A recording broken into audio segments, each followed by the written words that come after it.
Yo, what up? We back. ATL Top 20 Punn Entended podcast. Once again, we got a legendary guest in the building. She goes by the name of Schweinbeck. She got her hands in a little bit of everything. I've been knowing her for, a decade? Or it's been a long time. 15. Mm-hmm. I've been knowing you for a minute.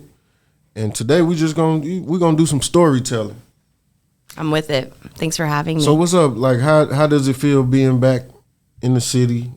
You reside in LA now. I do. You doing the sync music distribution.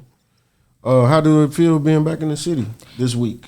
It's actually been an amazing week. Me and my artist squad were just talking about, this is like the one trip that I took that like I got to see as many people as I wanted to see, and just kind of reminisce of what I've been missing from Atlanta, because LA is completely different. I love LA for sure, but I mean, no, it's been great being able to see everybody. We got to reconnect, and now I'm here, and we get to tell some stories, and I don't know. It's a good feeling.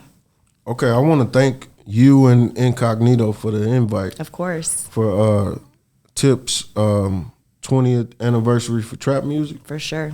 Had a great time. No, it was great time.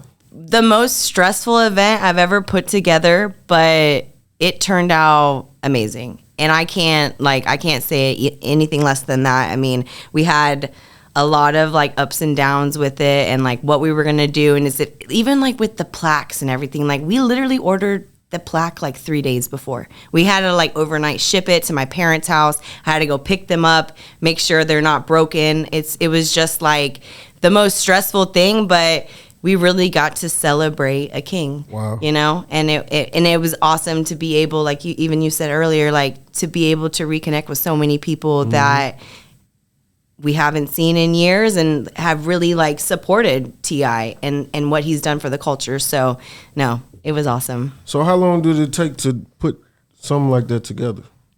I'm not gonna lie, I've been working on this for over a year. Not the event per se, but like we had so many other ideas too. Like there's so many things that we wanted to do as far as like billboards and like street art, and like we had an idea for like a scavenger hunt. Like it was just so many pieces to it, but nothing was still like can do that though. 100%. And that's our goal. Our next goal for him is like we want to get those songs to Diamond. So we're gonna do like a Road to Diamond campaign and like really get that done. But I mean, the event we've been talking about since like, because even my new boss, she joined in March. I remember like our first call was like, this is what I'm working on right now. That's in March. It's December. Like, and even before that, it was already on my like platter as far as like, this is one of like the most important things that I need to get done.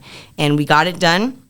And I don't think we're done with it. I think it's going to just keep continuing. And you got so many albums. Yes. And so many hits, and like, just overall who he is as an artist. Like, it's just, there's so many opportunities for growth, even though he's already at the top. You know what I mean? Because, I was going to the bar, I was getting drinks, and then Incognito, he gave me a limited edition bottle of Remy. That's fire. Where was mine? What? Everything. I'm about to get it.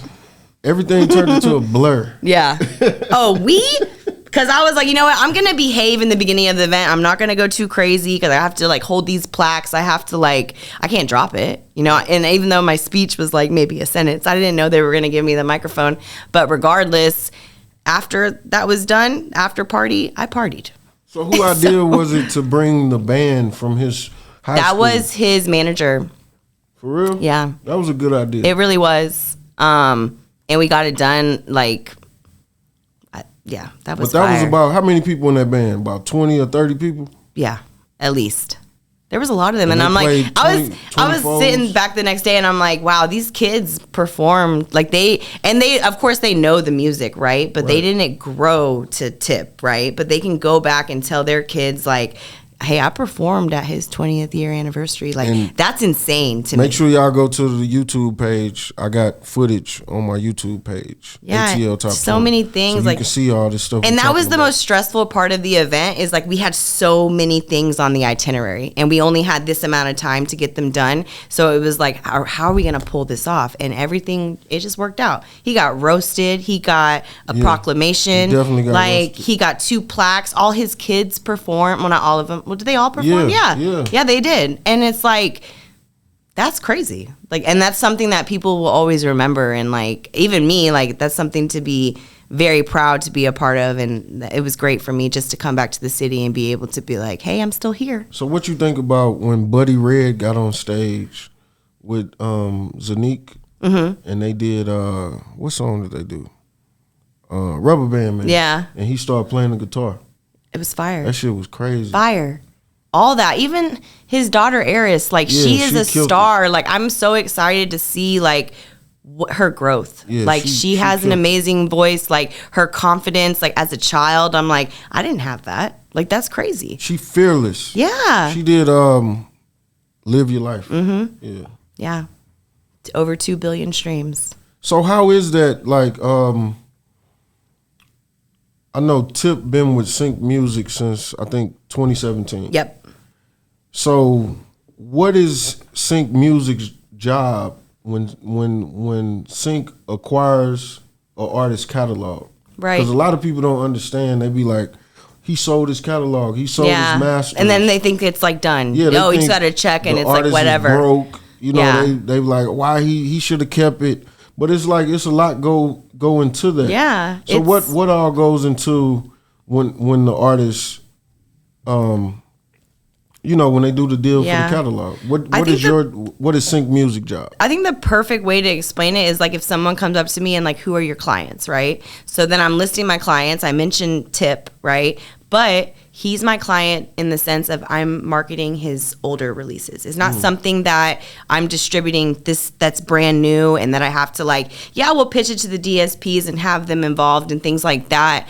But it's more so, seeing what's moving. If he gets a sync placement in a movie, if he has an anniversary, like really highlighting it and bringing light back to the past releases. So I feel artists, of course they want some money. Cool. They're still involved.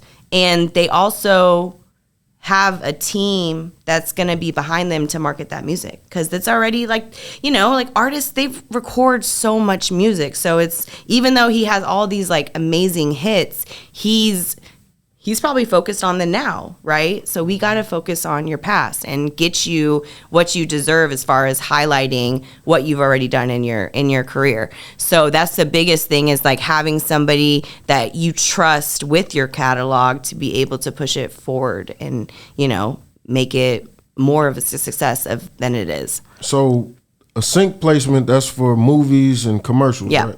Mm-hmm.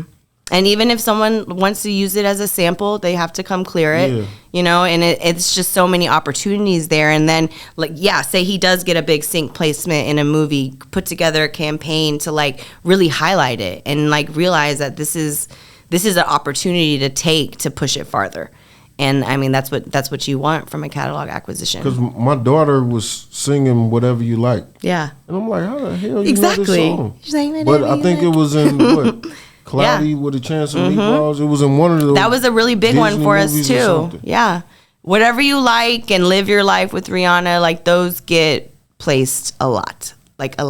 They're very popular songs. So just continuing that and even being able to pitch it to upcoming shows or movies. But it's such a big record, so they pretty much just come to us. So we're lucky in that sense. So how do it work with TikTok and just different platforms?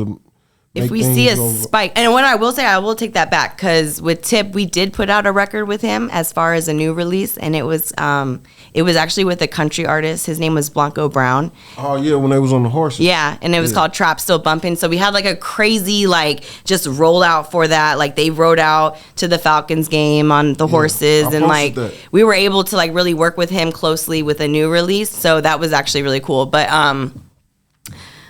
what was your question? No, I was just saying, with TikTok. Okay, you got TikTok. So I went to another area. Do you all at Sync Music pitch something to TikTok? Yeah. Before it got a placement in a movie or a commercial, or after? So what's cool about Tip is his music goes viral all the time, so even before or during. But we use a system called Chartmetric, which a lot of people may know about, may may not know about, but we'll get like reports every week and it'll show us like if a video goes viral for a specific record, then we can like really focus on that and see what it does and especially compare like how the streams grow on Spotify and Apple with their analytics and things like that. But yeah, I mean, TikTok is a huge piece of like breaking music these days, and really good to like just take advantage of when there is something to highlight, you know, a sync placement. That's what you should do.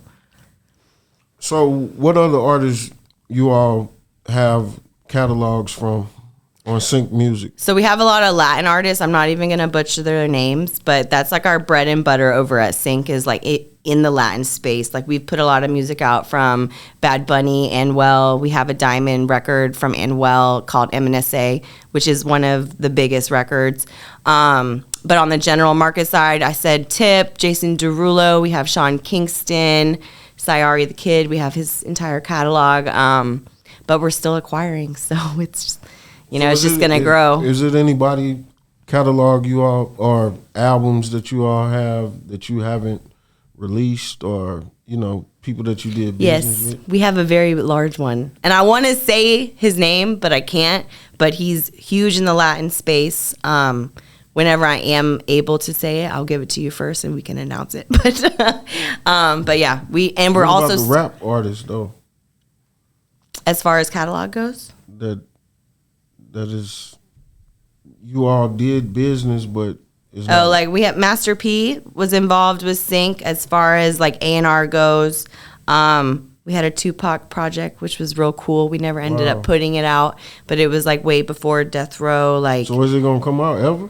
I hope so, because that's when I first joined Sync. Like that was my biggest project, and then it just kind of just like fell into like a space where we weren't pushing it forward. But maybe one day. So that's a problem with his estate? Yes. Right. Yeah. And just clearances and just like making sure like everything is approved on their end as far as like what we do put out. We had a bunch of like old photos and things that we wanted to utilize, but that's a lot even from a photographer and what they want money wise. Like it was just ended up being like a lot more than we thought. But I would like to revisit that. That would be super cool to be a part of that. Because even I remember when I first joined Sync and I had a meeting and I'm sitting there with, I don't remember his name and I hate this, but he produced Dear Mama. And I'm like, I'm sitting next to this man. This is insane. So it was cool and it was awesome to like my first foot in like a corporate position to be able to like work on something like that. But yeah, I'd like to revisit it. I'm gonna talk to my boss.